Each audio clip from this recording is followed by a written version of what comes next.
9వ వచనం అందరం కలిసి చదువుదాం. నేను నీకు ఆజ్ఞాపించి ఉన్నాను కదా, నిబ్బరము కలిగి ధైర్యముగా ఉండుము, దిగులు పడకము, జడియకము. నీ ముందర నడుచువాడు నీ దేవుడైన యెహోవా నీకు తోడై ఉండును. ప్రార్థన చేద్దాం. నా తన నచ్చి ప్రార్థన వాక్యం కొరకు.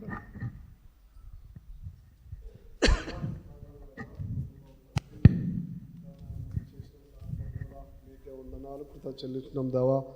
నిజంగా నాయన మరి బలులో మరి ఏ విధంగా పాల్గొనాలి తండ్రి, మరి నాతోటి మాట్లాడి సరైన రీతిలో బలులో మరి పాల్గొందే విధంగా సహాయం చేసి అన్నని అభిషేకించుకొని మరి నోటి బూరగా వాక్యపరిచయం మరి వాడుకొని మీరే నాయన మరి మీరే మహిమ పొందాలని ఘనత మహిమ మీకే ఆరోపించుకుంటూ యేసుక్రీస్తు నాయన అతి పరిశుద్ధ నామంలోనే ప్రార్థించి స్తుతించుకున్నాం తండ్రి.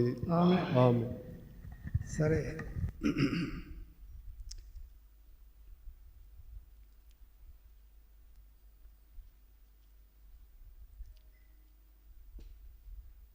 చదవండి ఒకసారి ద్వితీయోపదేశకం యెహోషువ.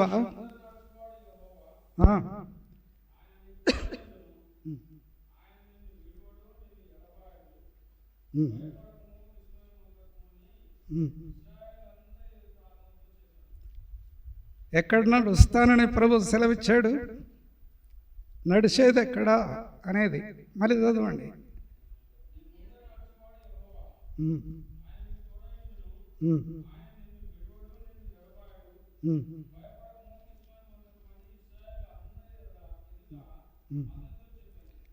సరే, ఇప్పుడు ముందర నడుస్తానని ప్రభు వాగ్దానం చేశాడు. ఇశ్రాయేలుకు ముందు నడిచింది ఎవరు?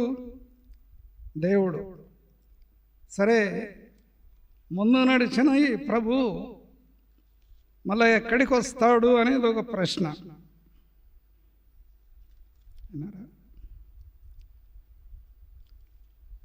నిర్గమకాండం 12వ అధ్యాయం.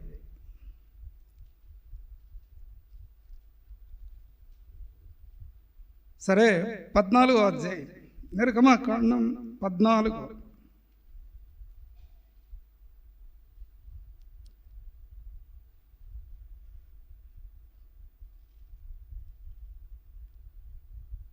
పదహారవ వచనం.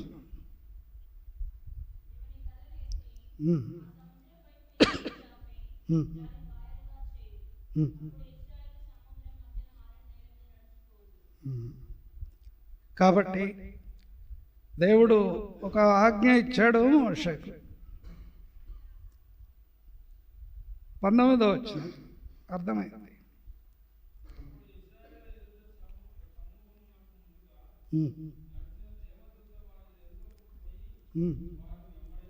చాలు. ఎక్కడ నడుస్తానని ప్రభు వాగ్దానం చేశాడు, ఇప్పుడెట్టు వచ్చాడు? ఎందుకట్ట? కారణమైంది. ముందు నడుస్తానని సెలవిచ్చిన ప్రభు వెనకకు రావడానికి గల కారణం ఏంటంటే వెనక శత్రువులు ఉన్నారు. అర్థమైందా? ముందు వెనక ఆవరించాలి ప్రభు అన్నారా? రండి, కీర్తనలు 34.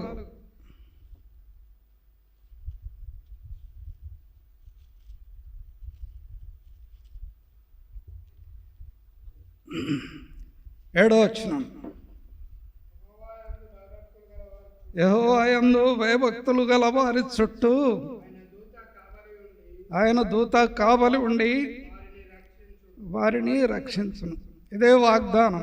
ఇదేలా జరిగింది అనేది కొన్ని సందర్భాలను బట్టి ముందు నడుస్తాడు, అవసరమైతే వెనక్కి వస్తాడు, ఇంకా అవసరమైతే చుట్టూ ప్రాకారంగా ఉంటాడు. ఇది ప్రభు ఇచ్చే ఆజ్ఞ, వాగ్దానం, అభయం, ఇచ్చే ఆదరణ, ఇచ్చే భద్రత, కాపుదల.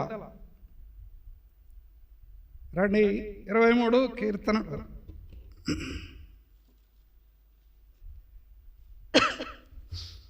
మొదటొచ్చిన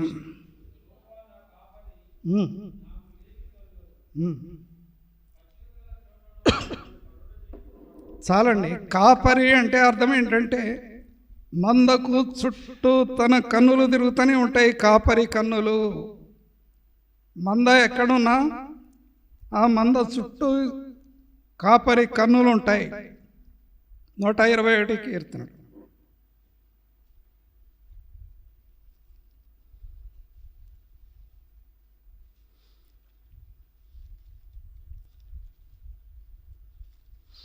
నూట 121 కీర్తనలు.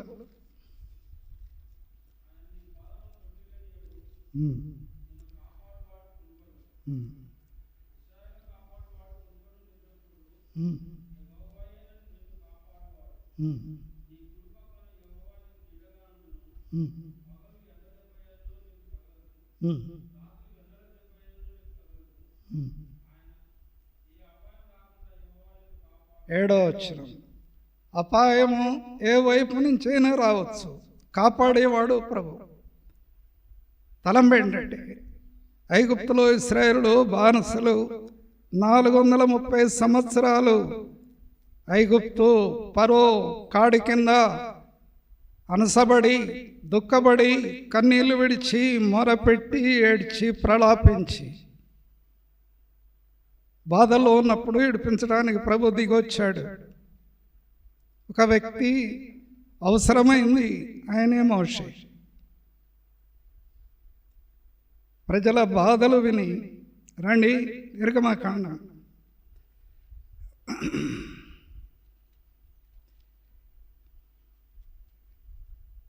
3వ అధ్యాయం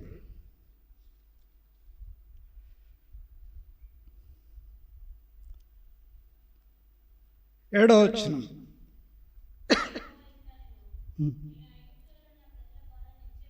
వచనం. యెహోవా ఇట్లనెను, ఐగుప్తులో ఉన్న ప్రజల బాధను నిశ్చయముగా చూచితిని.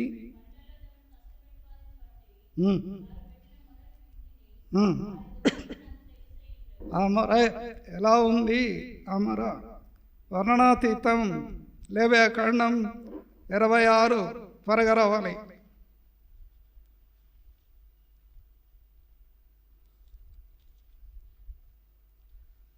13.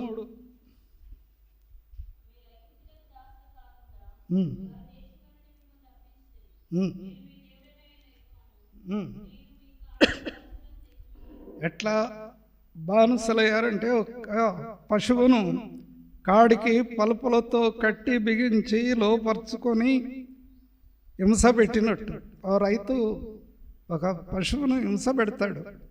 కారణం ఏంటంటే స్వార్థం కొరకు. దాని ప్రాణం ఎలా ఉంది? శక్తి ఉందా లేదా? ఆ బలం సరిపోద్దా? ఇవన్నీ కూడా ఉండవు. తనకు లోపరుచుకోవడానికి ఒక కాడికి పలుపులు కట్టి బంధించి లోపరుచుకొని వాడుకుంటాడు. ఇశ్రాయేలుల చరిత్ర లాంటిది. బాధలంటే సామాన్యమైన విషయం కాదు. 430 సంవత్సరాలు బానిసలయ్యారు వాళ్ళు. యోసేపు తర్వాత బయటికి తెచ్చాడు. సముద్రం అడ్డం వచ్చింది. ముందు నడిచిన ప్రభు వెనకకు వచ్చాడు. ఇదే వాళ్ళ హిస్టరీ. అర్థమైంది? వాళ్ళకు ఆజ్ఞ ఇచ్చాడు, రండి. 20 నిర్గమకాండ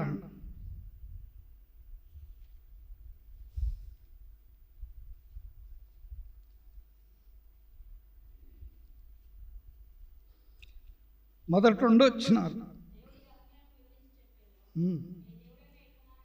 వివరించి చెప్పాడట, అర్థమయ్యేటట్టు చెప్పాడు, విడదీసి చెప్పాడు. ఏమన్నాడు?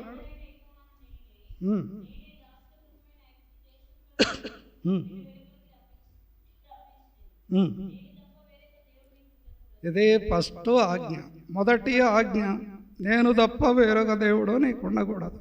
అది ఎక్కడైనా కానీ, స్థలం ఏదైనా కానీ ఆ విషయం అలా ఉంచండి. 11వ వచనం.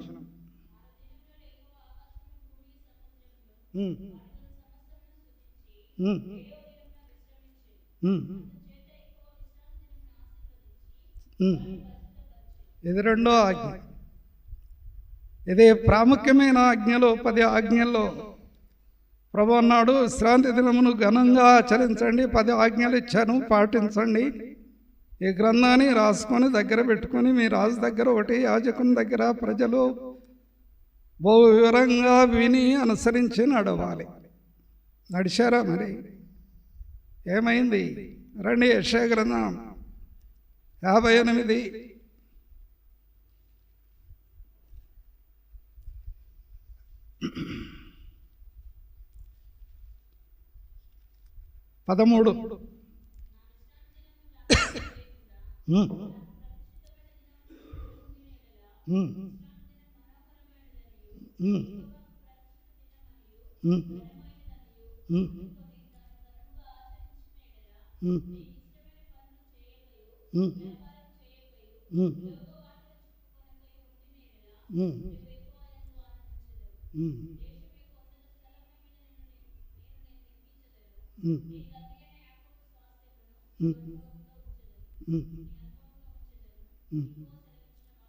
ఆ వాక్కు ఇది. దేవుడిచ్చిన ఆజ్ఞలు. విశ్రాంతి దినం కూడా ప్రాముఖ్యమైంది, మనోహరమైంది. దాన్ని పాటించమన్నాడు. వీటన్నిటిని పక్కన పెట్టారు వాళ్ళు. ఏం చేశారు ఇశ్రాయేలు? అన్నీ పక్కన పెట్టారు. ఎలా పెట్టారు? రండి ఒకసారి. సంఖ్యాకాండం, లేవ్యాకాండం 25. ఇవన్నీ కూడా ఉపద్ఘాతాలు. దేవుడు ఎందుకు మనకు తోడై ఉండడు? ఎందుకు కొన్నిసార్లు ప్రభు మన వాగ్దానాలు ఎందుకు నెరవేరవు అనేది పరీక్ష. 2:25 లేవ్యాకాండం 25 3వ వచనం క్లుప్తంగా ధ్యానిస్తాం.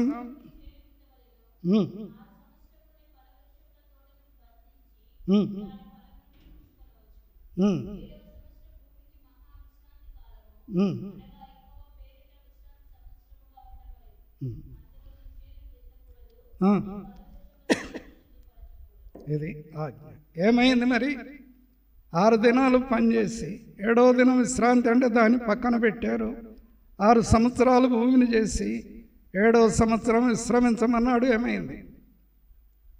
దీన్ని పక్కన పెడితే 70 సంవత్సరాలు బబులోనుకు బానిసలు కావాల్సి వచ్చింది. అర్థమైందా? బబులోనుకు బానిసలయ్యారు. రండి, నెహెమ్యా గ్రంథం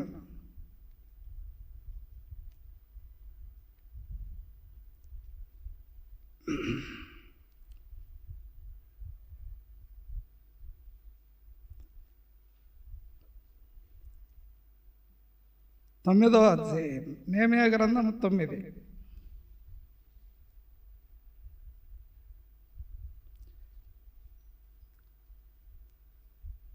పన్నెండవ వచనం. నెహెమ్యా గ్రంథం 9:12.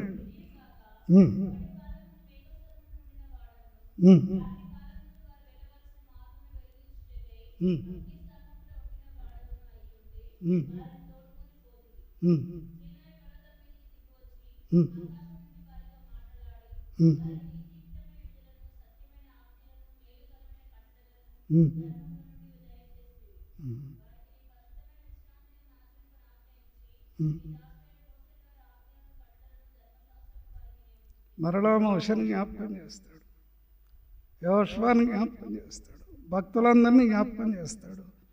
ముందు నడిచేవాడు మన ప్రభు. కాబట్టి మన ప్రభు మనకు ముందుగా వెళ్ళడం ద్వారా ప్రభు ఆశీర్వాదాన్ని ఇచ్చేవాడు. ఇదంతా కూడా ప్రభు వారికి తోడై ఉండి ముందు నడిచింది మన ప్రభు యేసుక్రీస్తు ప్రభు. యోహాను సువార్త 10వ అధ్యాయం. యోహాను 10 3వ వచనం.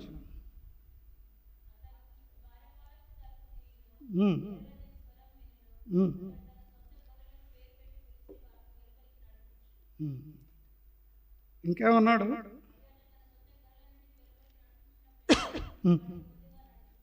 ఇప్పుడు ముందు నడిచింది ఎవరు మరి? యేసు ప్రభు లేకుండా ఎక్కడ ఏమీ లేదు. ఆయన లేకుండా ఏది కలగలేదు. ముందు నడిచినవాడు, ఆత్మీయంగా ప్రజలను నడిపించేవాడు, ఆత్మీయంగా కాపాడేవాడు, ఆత్మీయంగా ప్రభు భూలోకానికి రావాల్సి వచ్చింది. ఇదే చరిత్ర. కాబట్టి బలలో పాల్పొందేటప్పుడు ఆత్మీయంగా మన యొక్క వాగ్దానములు చేపట్టి ప్రార్థన చేసేటప్పుడు వాగ్దానాల నెరవేర్పు ఎలా ఉంది అనేది, ఎందుకు మిస్ అయ్యేది, వాగ్దానాలు ఏమైనాయి అనేది కొన్నిసార్లు పరీక్ష. ప్రభు లోకానికి వచ్చాడు, అద్భుతాలు చేశాడు. చివరకు 430 సంవత్సరాలు ఐగుప్తులో ఇశ్రాయేలులో బానిసలు, 70 సంవత్సరాలు బబులోనులో బానిసలు. తర్వాత రోమీయులకు రాసిన పత్రిక 6వ అధ్యాయం, రోమా 6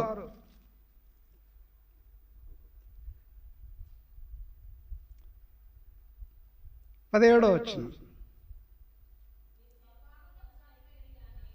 దేనికి దాసులయ్యారు ఇప్పుడు వాళ్ళు? పాపానికి దాసులయ్యారు. ప్రతివాడు పాపమునకు దాసులై ఉంటుంది అండి. పాప విమోచన క్రయధనం శిలవ రక్తము చిందించకుండా పాపానికి క్షమాపణ కలదు. బలులన్నీ కూడా ప్రభు శిలవ రక్తాన్ని చూపిస్తాయి. కాబట్టి మన మార్గంలో ప్రభు తోడై ఉండాలి అనేది ప్రాముఖ్యమైనది. రండి 43 కీర్తనలు.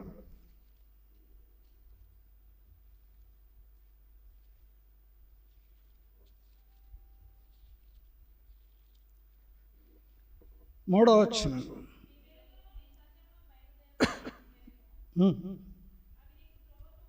ఎవరికి?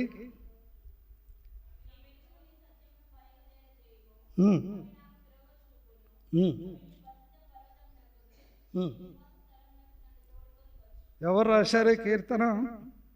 కొరావు కుమారుడు. ఎవరు రాశారు? కొరావు కుమారుడు. ఏమంటున్నారు వాళ్ళ ఆలోచన, వాళ్ళ కోరిక ఏంటి? ప్రభు దగ్గర నుంచి ఏం కావాలని కోరారు వాళ్ళు?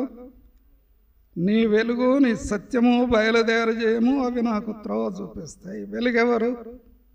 యేసు ప్రభు. సత్యం ఎవరు? యేసు ప్రభు. ఆత్మీయంగా నడిపించేది ఎవరు? ప్రభు. కాబట్టి ప్రభువును ముందు పెట్టాలి. ఆత్మీయమైన వెలుగులో నడవాలి మనం, వాక్యపు వెలుగు. కాబట్టి ప్రభు లోకంలో నడిచి చూపించాడు. యోహాను సువార్త 1వ అధ్యాయం. యోహాను 1వ అధ్యాయం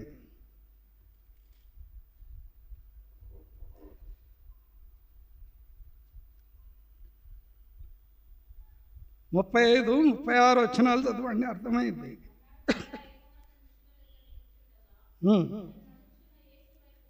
ఎడు చూశాడు ప్రభు ఎలా నడిచాడు, ఎలా ప్రభు ఈ లోకములో నడిచాడు. అంబుల్నెస్, వినయము, విధేయత, తగ్గింపు నడుస్తున్న యేసును డిక్లరేషన్ ఇచ్చాడు యోహాను. ఈయన క్రీస్తు, ఈయన కాపరి, ఈయన రక్షకుడు, ఈయన రక్షణ ఇచ్చేవాడు. కాబట్టి ఆ వెలుగులో నడిచిన ప్రతి వ్యక్తి కూడా తట్టుపడాడు, ఆత్మీయంగా నడుస్తాడు. నడుస్తున్న యేసు 3వ అధ్యాయం యోహాను సువార్త 3.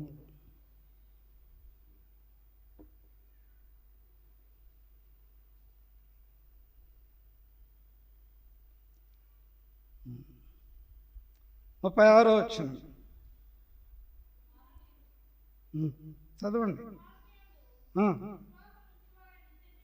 కుమారుని యందు విశ్వాసముంచువాడే నిత్య జీవము గలవాడు, కుమారునికి దేవుడు కానివాడు జీవం చూడడు. కానీ ఉగ్రత వస్తుందట. ఇశ్రాయేలు మీదకి ఎందుకు వచ్చింది ఉగ్రత? వాక్యాన్ని పక్కన పెట్టారు, మరుగైన ప్రభువును పక్కన పెట్టారు, వాక్యానికి విధేయత చూపించలేదు. అందుకే కొత్త నిబంధన ఏర్పడి యేసు ప్రభు లోకానికి వచ్చి ఆ లోకానికి రక్షణ ఇచ్చి పరలోక రాజ్యానికి సరైన మార్గాన్ని డైరెక్షన్ ఇవ్వడానికి వచ్చాడు ఆయన. విధేయత చాలా ప్రాముఖ్యమైంది. అపోస్తలులు 26:19.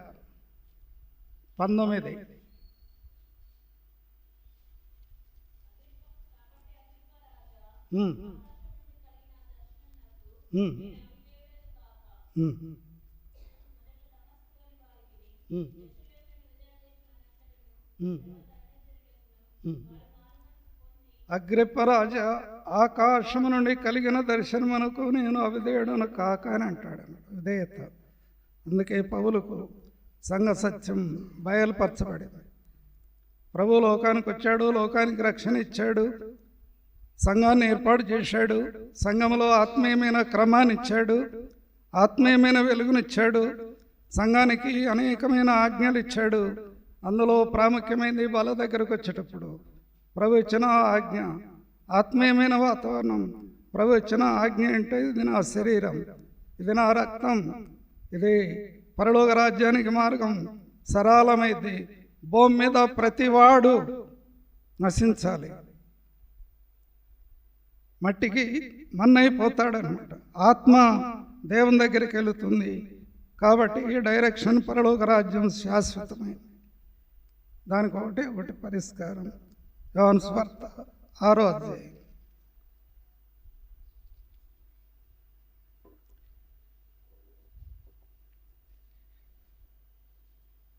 47వ వచనం. యోహాను సువార్త 6:47.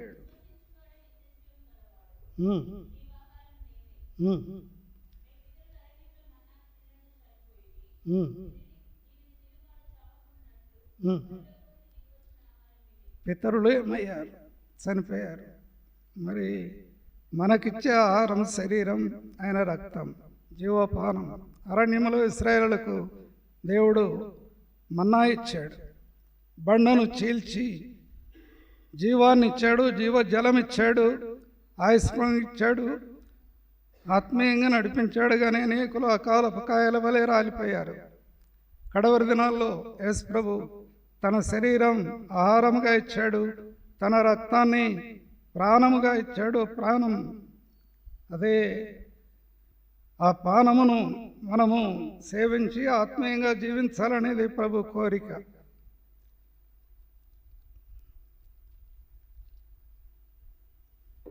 ఆరో అధ్యాయం యోహాను సువార్త 6:15 వచనం. యోహాను 6:15.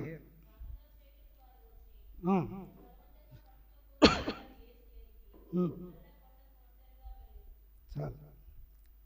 ప్రజలు 5 రొట్టెలు 2 చేపలు 5,000 మందికి పెడితే ఈయన పరిపాలన బాగుంది, నేను రాజుగా చేయాలనుకున్నారు వాళ్ళు. ఈ రాజ్యం బాగుంటుంది, అద్భుతంగా కార్యాలు జరుగుతున్నాయి, అద్భుతాలు జరుగుతున్నాయి, కాబట్టి ఈయనను రాజుగా చేస్తే ఏ కొదవ ఉండదు అని ప్రజలు అనుకున్నారు. బలవంతంగా ఆయనను రాజుగా చేయాలనుకున్నారు. కానీ ఆయన కొండకు ఒంటరిగా వెళ్ళాడు. కారణం, భూ సంబంధమైన రాజ్యం కాదు, పర సంబంధమైన రాజ్యం.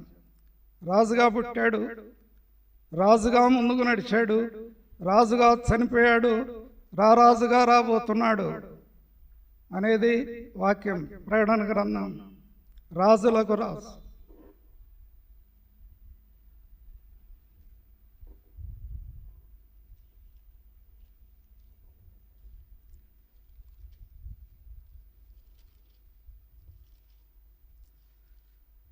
కాబట్టి ప్రభు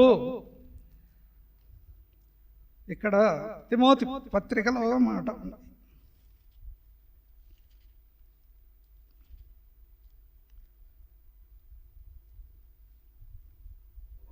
ఆయన రాజులకు రాజు, ప్రభువులకు ప్రభువునై ఉన్నాడు. కాబట్టి ఇక్కడ సర్వాధిపతి. 15వ వచనం 6:15. మొదటి రాజులు. శ్రీమంతుడు అద్వితీయుడునకు సర్వాధిపతి యుక్త కాలములయందు ఏ కాలములో ప్రత్యక్షత, యుక్త కాలము అంటే అర్థమేంటి? ఏ కాలములో ఒక కాలం ఉంది, అప్పుడు ప్రత్యక్షమవుతాడు ఆయన. కాబట్టి సర్వాధిపతి, రాజులకు రాజు, ప్రభువులకు సమీపింపరని తేజస్సులో ఉన్నాడు ఆయన.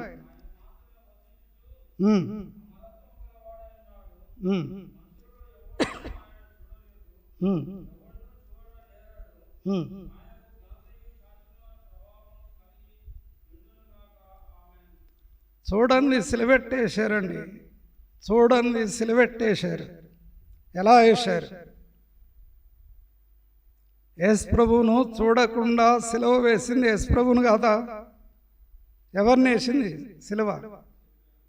యేసు ప్రభువుని వేశారు. ఏమయ్యాడు? దీనుడయ్యాడు, తగ్గించుకున్నాడు, విధేయుడయ్యాడు. మానవ రూపములో కనబడి విధేయుడై తను కావాలని తన శరీరాన్ని సిలువకు అప్పగించుకున్నాడు. ఆయన గెత్సేమనే తోటలో ప్రార్థన చేసేటప్పుడు బంట్రతులు వచ్చి పట్టుకోవడానికి ఆయనను దగ్గరకు వచ్చినప్పుడు యేసుప్రభు ఒక ప్రశ్న వేశాడు. ఎవరిని మీరు వెతికేది? నజరేయుడైన యేసును. నేనే. అందరూ మూర్ఛపోయి పడ్డారు. నేనే అంటే ఒక్కడు బ్రతకడు. తగ్గించుకున్నాడు. ఫిలిప్పీయులకు రాసిన పత్రిక 2వ అధ్యాయం 6వ వచనం.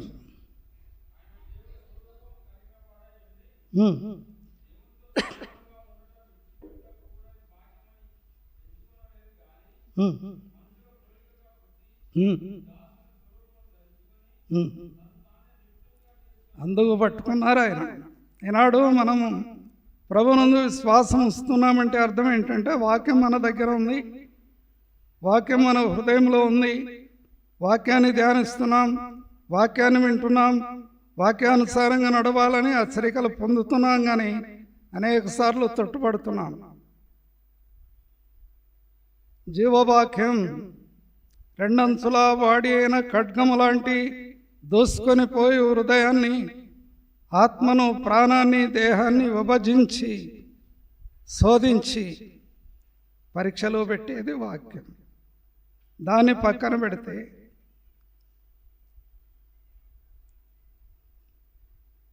ఎలా ఉంటుంది? హెబ్రీయులకు రాసిన పత్రిక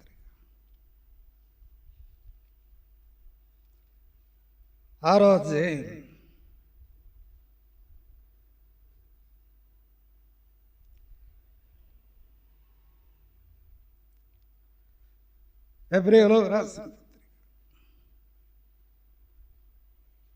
6వ అధ్యాయం ఇక్కడ ఓ మాట చెప్తాడు.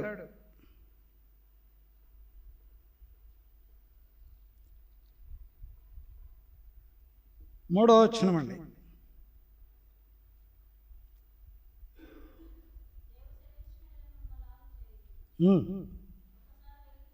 ఒకసారి వెలిగింపబడి పరలోక సంబంధమైన వరమును రుచి చూచి పరిశుద్ధాత్మలో పాలివారై దేవుని దివ్య వాక్యమును రాబోయే సంబంధమైన శక్తుల ప్రభావమును మించిన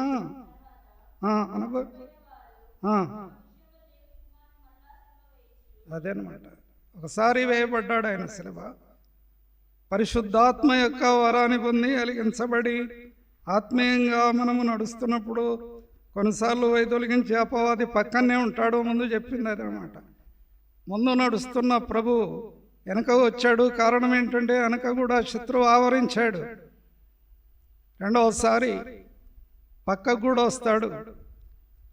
అందుకే చుట్టూ ప్రాకారంగా ఉండి ఇశ్రాయేలుల కాపాడువాడు, కొనకడు, నిద్రపోడని సెలవిచ్చిన వాగ్దానం తన బిడ్డల పక్షాన నెరవేర్చాలని, వాగ్దానాలన్నీ మన సొంతం కావాలని, పూర్వకాలంలో సంభవించిన ఆ చరిత్ర యావత్తు కూడా కళ్ళకు గట్టినట్టుగా దేవుడు అద్భుత రీతిగా ముద్ర వేసి దాన్ని ఒక సైనికులు మోసుకొని పోయే పెద్ద బైబిల్గా దేవుడు ముద్రించాడు. చాలామంది సైనికులు దీన్ని భుజాల మీద మోస్తూ వచ్చారు. కారణం ఏంటంటే పరిశుద్ధ గ్రంథం ఇది. దీన్ని చదివి అనుసరించి ధ్యానించి రేమగలు చదవమన్నాడు ప్రభు.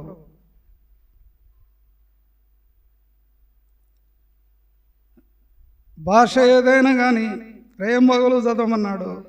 ఆ పారాగ్రాఫ్ తీసుకొని చదివేటప్పుడు ఏదో డిస్టర్బెన్స్ కలిగించడానికి ఇంకేదైనా అడ్డం వచ్చినప్పుడు కోపం వస్తుంది. వాక్యపు వెలుగు అలాంటిది, వాక్య ధ్యానం అలాంటిది, వాక్యాన్ని ధ్యానించాలని కోరిక లాంటిది. అది ఎవరు అనుభవిస్తారో వాళ్ళకు మాత్రమే అర్థమైంది ఆ యొక్క రుచి. రండి పేతురు పత్రిక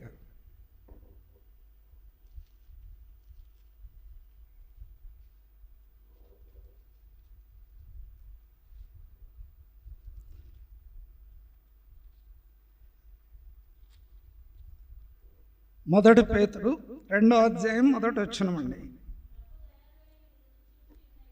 రుచి, దేవుని వాక్యం ఒక రుచి ఉంటుందండి. ఆహారం ఎలాంటిదో అంగిలి తెలియజేస్తుంది. ఆహారం అంగిలికి అర్థమైంది, అది తీసుకోవాలా లేదా. రుచి, వాసన ఇవన్నీ కూడా చాలా ప్రాముఖ్యమైనది. యెహోవా దయాళుడని మీరు రుచి చూచి ఉన్న ఎడలని అంటాడు అనమాట. ఆ ప్రేమను రుచించిన వారికి అర్థమైంది. ఆ ప్రేమ మాధుర్యం జుంటి తేనె దారాల కంటే మధురమైందన్నాడు దావీదు. ఎంత డీప్గా వెళ్తే అలాగూ నా జీవకది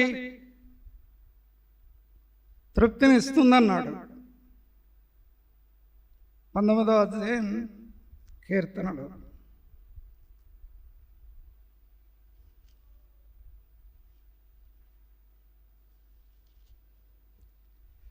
కీర్తనలు 19, 10వ వచనం అండి. 9వ వచనం చదవండి, అర్థమైంది.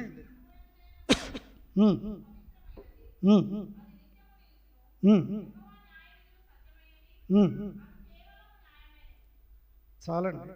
ప్రతి న్యాయస్థానం బైబిల్ లేకుండా ఏది కూడా తీర్పు రాదు. అర్థమైందా?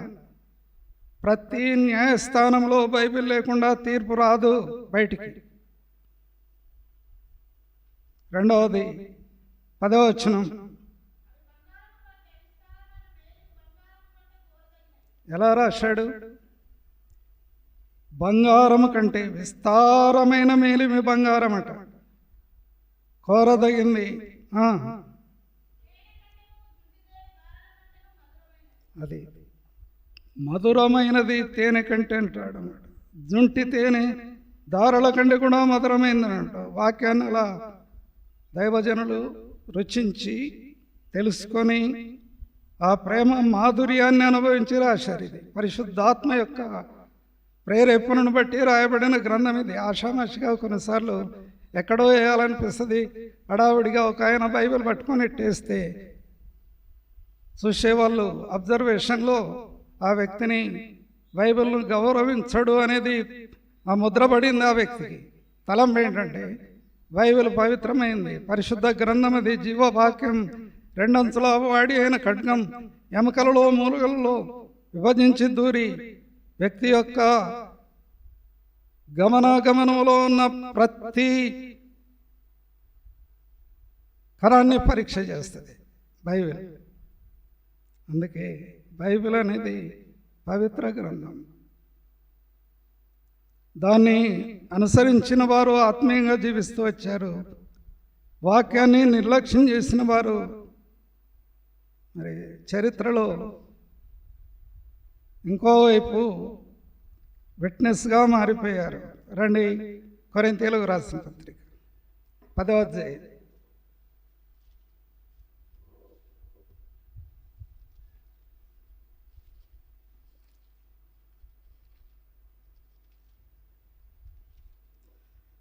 మొదటి కొరింథీ 10 అండి.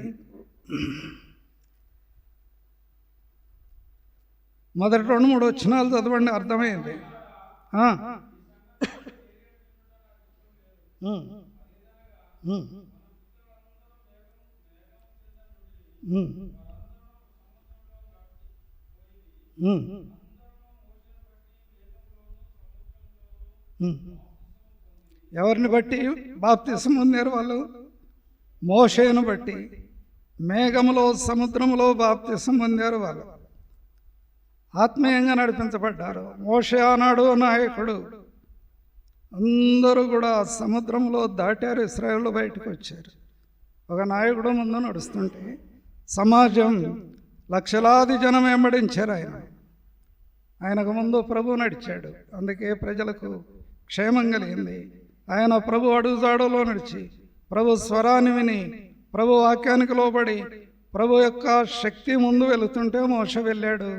తనతో కూడా ప్రజలు అనుసరించి వెళ్ళారు. అందుకే వాళ్ళు సముద్ర ఒడ్డు నుంచి ఆ ఒడ్డుకు వెళ్ళారు. సచ్చిన శవాలు, ఐగుప్తుల యొక్క ప్రతి శవాన్ని చూశారు ఇశ్రాయేలులు.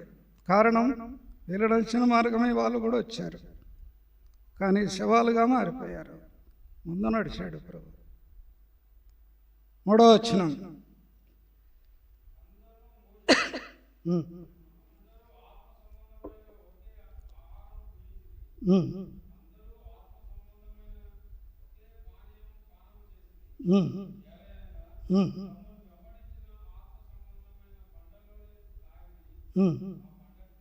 ఆయనే ఉన్నాడు. ఎవరైనా ముందు నడిచింది? యేసు ప్రభు. వెనక ఉన్నదెవరు? యేసు ప్రభు. చుట్టూ ఉన్నదెవరు? యేసు ప్రభు. కనుపాప వలె కాపాడింది ఎవరు? యేసు ప్రభు. ఇలాగూ ప్రభు లేకుండా చరిత్ర లేదు, బైబిల్ లేదు. ఆ ప్రభువే మనకు సిలువలో బరైపోయి ఆత్మీయంగా మనలా రక్షించుకొని ఆ రక్తం ద్వారా కడిగి ఆత్మను సంచకరువుగా ఇచ్చి ఒంటరిగా వదిలిపెట్టకుండా సంఘాన్ని కట్టి సంఘములో మనల చేర్చి సంఘానికి ఇచ్చిన అభయం. ఈ బండ మీద నా సంఘమును కట్టుదును, పాతాళలో ఒక ద్వారములు దాని ఎదుట నిలవనేరవు. సంఘానికి ఇచ్చిన ఆత్మీయమైన అభయమది, వాగ్దానమది. సంఘములో ప్రతి వ్యక్తి వాక్యానికి విధేయత కలిగి సంఘము ద్వారా ఇవ్వబడిన హెచ్చరికలు వ్యక్తిగతంగా తీసుకొని సంఘములో ఇమిడి ఉండి, సంఘములో దాగి ఉండి, సంఘములో ఏకమై ఉండి ఆ జస్టిఫికేషన్ లేక కొరింథీయులకు రాసిన పత్రిక 2వ ఎఫెసీ 2వ అధ్యాయం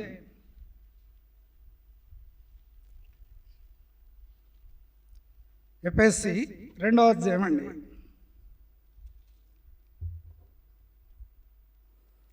20వ వచనం. ఎఫెసీ 2:20. అదేనమండి, ఒక ఇల్లు కట్టాలంటే ముఖ్యమైన మూలరాయి ఉండాలట. ఇల్లు కట్టాలంటే ముఖ్యమైన మూలరాయి ఉండాలి అనేది చాలా ప్రాముఖ్యమైనది. నిన్న ఒక ఇంటికి సగం కట్టిన ఇంటికి వెళ్ళాం. ఆ వ్యక్తిని అడిగాం, ఎంత అయింది ఖర్చు అంటే సో అండ్ సో అని చెప్పాడు ఖర్చు ఇంతని. ఎలా కట్టామంటే, ఒక మేస్త్రి ఉన్నాడు, నాకు కూడా కొంచెం తెలుసు పని, ఇద్దరం కలిసి కట్టామని చెప్పాడు. పూర్తి కాలేదు ఇంక ఇల్లు కట్టేటప్పుడు ఒక వ్యక్తి ముఖ్యమైన మూలరాయి వేస్తాడు ఇంటికి. తర్వాత మిగతా రాళ్ళన్నీ కూడా దాన్ని యాడ్ చేస్తాడు. ఇది ఇల్లు. సంఘం కూడా ఒక ఇల్లు. క్రీస్తు యేసే ముఖ్యమైన మూలరాయి. ఇప్పుడు కాదు, ఎప్పటి నుంచో ఉన్నాడు ఆయన లేకుండా బైబిల్ లేదు. కాబట్టి ముఖ్యమైన మూలరాయి ఉండి అక్కడ చెప్పాడు, అపోస్తలులు ప్రవక్తలు వేసిన పునాది మీద మీరు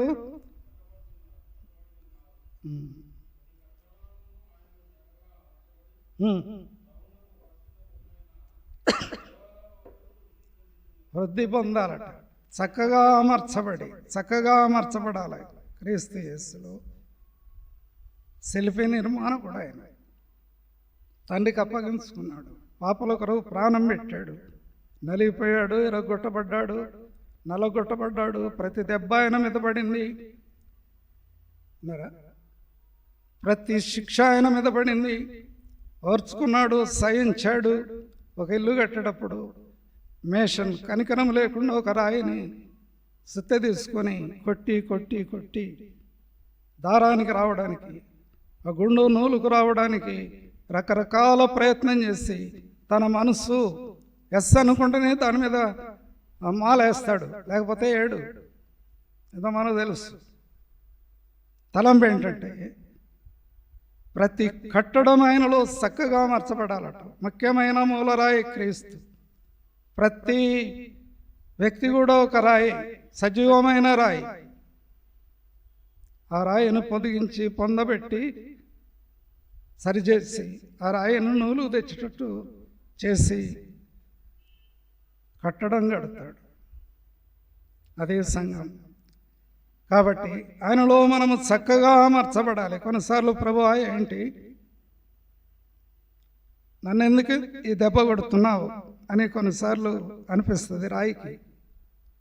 ఒక ఆమె ఆరాధన చేసింది. ఏమని చేసింది? ప్రభువా, జీవము లేని రాయికి జీవం పోసావు, మృతమైన రాయికి జీవం పోసావు. ఆ రాయి కొడితే చప్పుడు చేయదు, ఈ రాయిని కొడితే కేకలేస్తుంది, బాధ అయింది, జీవం ఉంది. అర్థమైందా? ఈ రాయిని దెబ్బ కొడితే బాధ అయింది,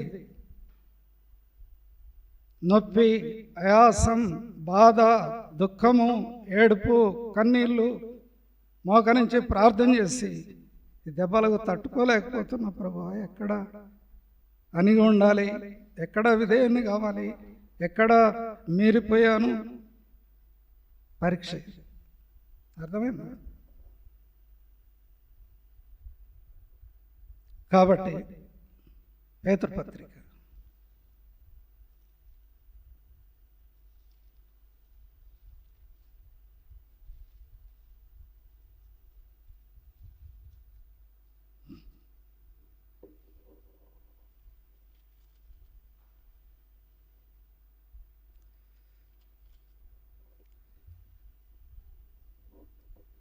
చూడండి, ఇక్కడ ఒక మాట రాస్తాడు అపోస్తలుడైన పేతురు, ఒక మాట రాస్తాడు.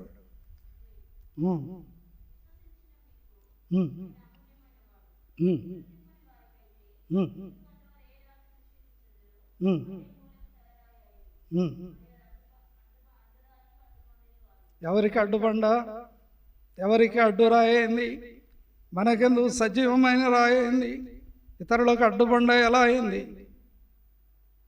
మనకు సజీవమైన రాయిగా ఎలా మారిపోయాడు, అమూల్యమైన రాయిగా ఎలా మారిపోయాడు. మనకు ఇశ్రాయేలులకు అడ్డుబండయ్యాడు. ఆయన మాటలను పక్కన పెట్టారు. ఆయనను శరీరరీతిగా చూశారు, ఆయనను లోకరీతిగా ఆయనను మరి రకరకాలుగా హింసపెట్టారు. అడ్డుబండయ్యాడు, వాళ్ళకు అడ్డు రాయి అయ్యాడు. కానీ రాయిని తలిగిన ప్రతివాడు తొనకలైపోతాడు. ఎవరి మీద పడుతుందో వారిని నిలిపివేస్తాడు. ఎవరు ఆ రాయిని ఆధారం చేసుకుంటే జీవాన్ని ఇస్తాడనేది ప్రవక్తల యొక్క ప్రవచనం. తలంపు ఏంటంటే మనం సంఘములో ఉన్నాం. ఇచ్చిన వాగ్దానాన్ని దేవుడు మనకిచ్చాడు, వ్యక్తిగతంగా ఇచ్చాడు, సార్వత్రికానికి ఇచ్చాడు, సంఘములో మనల్ని ఉంచాడు. ఆత్మీయమైన క్రమంలో ప్రతి వ్యక్తిని కట్టి తన ఎదుట నిలుపుకొని ఆయన వచ్చినప్పుడు సంఘం ఎత్తబడేటప్పుడు అందరూ కూడా కలిసి ఏకమై మధ్యాకాశంలో ప్రభుని ఎదుర్కోవడానికి ఆత్మీయమైన తరివిది దేవుని ఆలయం. ఇది పాఠశాల. అర్థమైందా? ఈ పాఠశాలలో పాఠాలు ఎందుకు చెప్తారు? సేవకులు, బాధ్యులు, కాపరులు, పనివారు అనంటే ప్రభు వచ్చినప్పుడు ఎత్తబడే గుంపులో ఉండాలి. ఎన్నో వాగ్దానాలు తీసుకొని బోధించి అపోస్తలుడైన పౌలు ఒకటి కోరిక, ఇతరులకు బోధించి ప్రకటించి నేనే భ్రష్టుడనైతే ప్రయోజనం ఏంటి? అందుకే నన్ను నేను నలగొట్టుకుంటున్నాను. విధేయుడనయ్యాను, వాక్యానికి విధేయుడనయ్యాను. రండి ముగింపు. కొరింథీయులకు రాసిన 11వ అధ్యాయం, 1 కొరింథీ 11.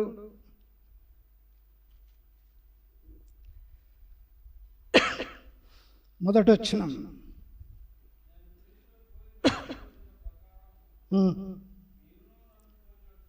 క్రీస్తును పోలి నడుచుకున్న ప్రకారము అని అంటాడు అనమాట. నడుస్తున్న క్రీస్తును చూశాను, విధేయుడయ్యాడు ఆయన.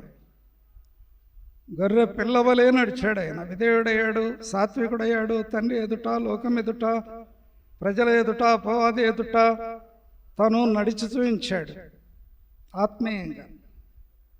కాబట్టి పౌలుకు అర్థమైంది. కొరింథీలో ఉన్న సంఘానికి రాస్తాడు, నేను క్రీస్తును పోలి నడుస్తున్నాను, మీరు కూడా నన్ను పోలి నడవండి అని అన్నాడు.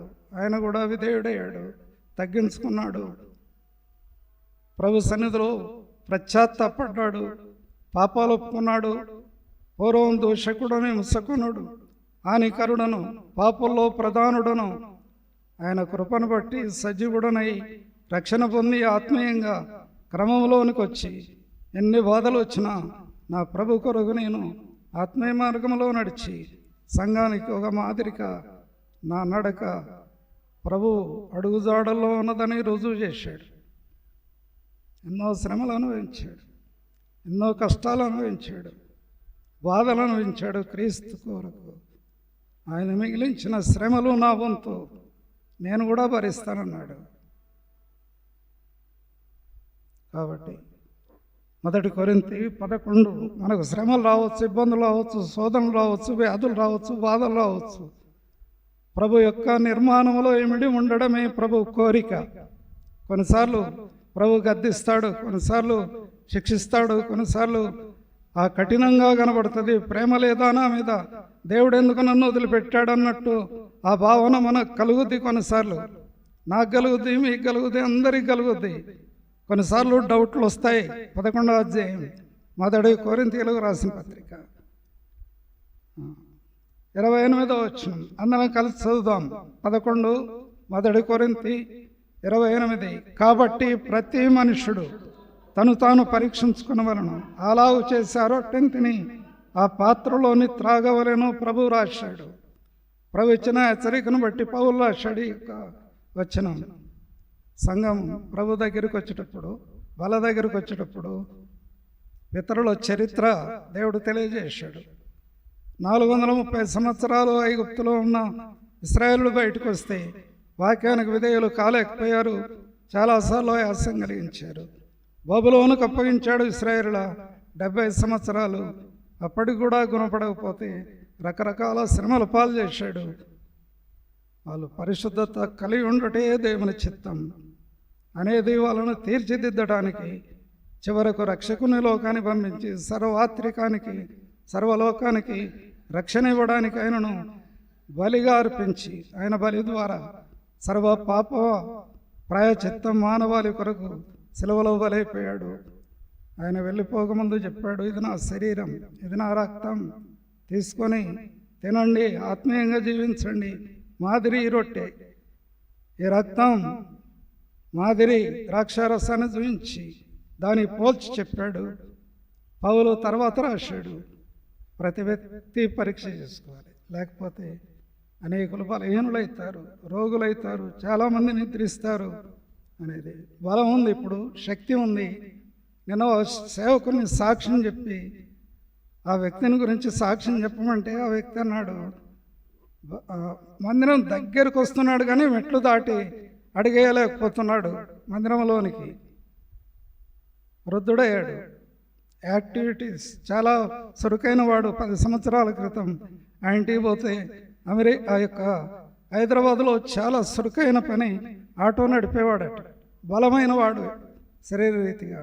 చివరకు మందిరానికి రావడానికి మొన్న సేవకుడు చెప్తున్నాడు, మందిరం దగ్గరకు వస్తాడు కానీ అన్న ఆ కాలువ దాటి రాలేకపోయాడు, అడుగు పెట్టలేకపోయాడు మందిరంలో. బలం ఉందండి, ఇప్పుడు శక్తి ఉంది, ఆరోగ్యం ఉంది. కానీ ప్రభు ఇచ్చిన సమయాన్ని సద్వినియోగం చేసుకోవాలి. ప్రభు ఇచ్చిన వాగ్దానాలు చేపట్టాలి. ప్రభు ఇచ్చిన శక్తిని బట్టి, సమయాన్ని బట్టి, సందర్భాన్ని బట్టి ఆత్మీయంగా ప్రభు అడుగుజాడులో నడుస్తూ ప్రభు ఇచ్చిన ఏదైనా ఆయన చిత్తంలో ఉన్న పని నెరవేర్చడానికి మనం కూడా ప్రభు కొరకు సమయాన్ని కేటాయించాలి. రండి, రోమియోలకు రాసిన పత్రిక ఎఫెసీ, దానికన్నా ఉంది ఎఫెసీ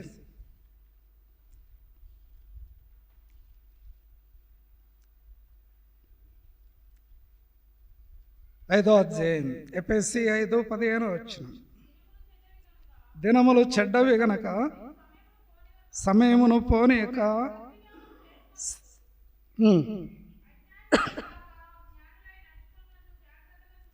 పౌలు రాశాడండి. సమయము చాలా విలువైందట. సమయాన్ని పోనీయొద్దట. పోతే రానిది సమయం. జ్ఞానుల వలె నడుచుకోమన్నాడు, అజ్ఞానుల వలె నడుచుకోవద్దన్నాడు.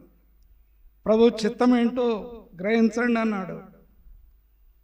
కాబట్టి ప్రభు చిత్తం కొరకు కనిపెట్టి ప్రభు ఇచ్చిన సమయాన్ని సద్వినియోగం చేసుకుని ఆత్మీయంగా మన వంతు మన సమయం కేటాయించి ప్రభు సన్నిధిలో గడిపి ప్రభు ఇచ్చిన వాగ్దానం చేపట్టి భయభక్తులు కలిగి బలలో పాల్పొంది ప్రభు వచ్చినప్పుడు ఎత్తబడే గుంపులో భూమి మీద సజీవులుగా ఉంటే దేవుడిచ్చే ఆశీర్వాదం చాలా గొప్పది. దేవుడిచ్చే ఆహారం గొప్పది, ఆరోగ్యం గొప్పది, సమయం గొప్పది, సందర్భం గొప్పది.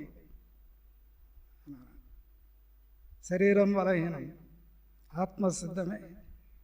రామగుండం జాషువా అన్న తండ్రి షుగర్ డౌన్ అయి పడిపోతే కుమారుడు తీసుకుని పోయి హాస్టల్లో జాయిన్ చేస్తే కొంచెం రికవర్ అయింది. శరీరం బలహీనం, ఆహారం అందకపోతే, సమయానికి నీరు అందకపోతే, ఆరోగ్యం సమకూడకపోతే, ఎవరైనా పక్క వాళ్ళు ఆదరించి లేవనెత్తి పరామర్శించి కాపాడకపోతే క్షణమాత్రం సమయం.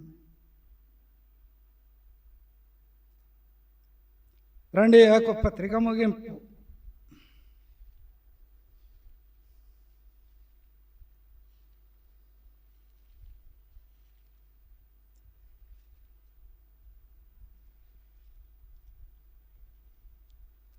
ఎక్కడుందామట? మీ జీవం ఏపాటిది అనేది చూడండి ఒకసారి. 4వ అధ్యాయం యాకోబు పత్రిక 4:14.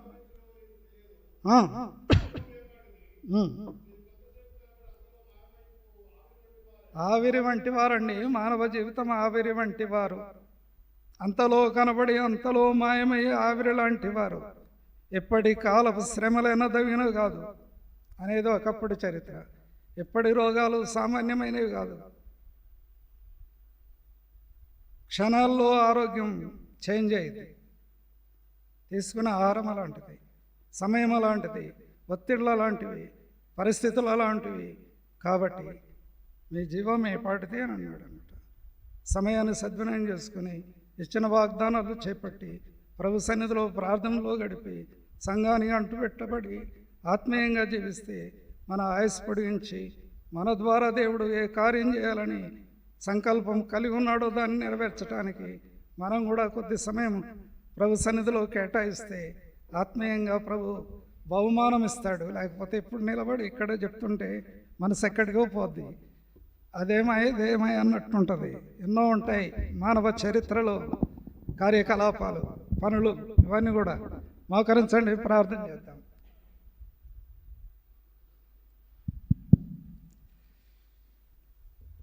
రాజన చెయ్యి ప్రార్థన వాళ్ళలో పాల్గొ.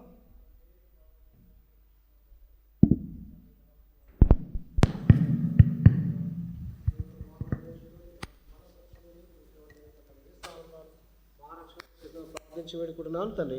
ఆమేన్.